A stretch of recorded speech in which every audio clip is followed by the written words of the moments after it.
జై శ్రీకృష్ణ. శ్రీమద్ భగవద్గీత 8వ అధ్యాయం 16 నుండి 20వ శ్లోకం వరకు. ఆ బ్రహ్మభువనాల్లోకాః పునరావర్తినోऽర్జున మాముపేత్య తు కౌంతేయ పునర్జన్మన విద్యతే. తాత్పర్యం: అర్జున, బ్రహ్మలోకం దాకా ఉండే లోకాలన్నింటికీ పునరావృత్తి ఉంటుంది. నన్ను చేరితే మాత్రం ఇక పునర్జన్మ లేదు. సహస్రయుగ పర్యంతం అహర్యద్బ్రహ్మణో విదుః రాత్రిం యుగ సహస్రాంతాం తే హోరాత్రవిదో జనాః.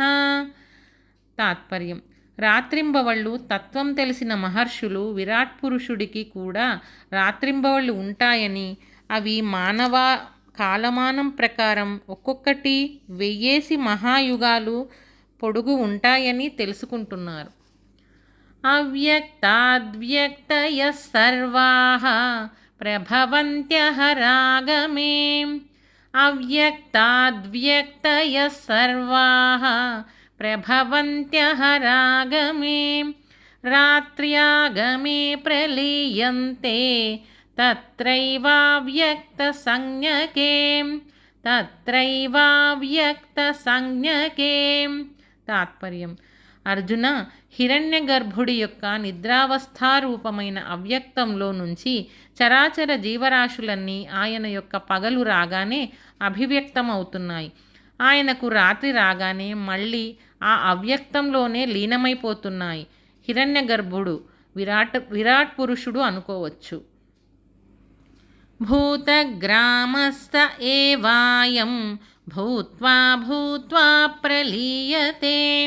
రాత్ర్యాగమే వశః పార్థ ప్రభవత్యహరాగమే. తాత్పర్యం: అర్జున, అదే జీవసమూహం హిరణ్యగర్భుడికి పగటి సమయం రాగానే మళ్ళీ జన్మిస్తూ, మళ్ళీ ఆయన యొక్క రాత్రి సమయం రాగానే కర్మలకు పరాధీనమై మళ్ళీ లయించిపోతోంది. పరస్తస్మాత్తు భావోన్యః అవ్యక్తో వ్యక్తాత్ సనాతనః యస్స సర్వేషు భూతేషు నశ్యత్సు న వినశ్యతి. తాత్పర్యం: అర్జున, అవ్యక్తాలు 2 ఉన్నాయి. మొదటి అవ్యక్తం హిరణ్యగర్భుడి యొక్క నిద్రారూపమైనది. రెండవ అవ్యక్తం దీనికంటే పూర్తిగా భిన్నమైనది. దీని విశేషం ఏమిటంటే, ప్రళయం వచ్చి చతుర్ముఖ బ్రహ్మాది సమస్త జీవుల శరీరాలు నశించిపోతున్నా సరే ఇది మాత్రం నశించదు.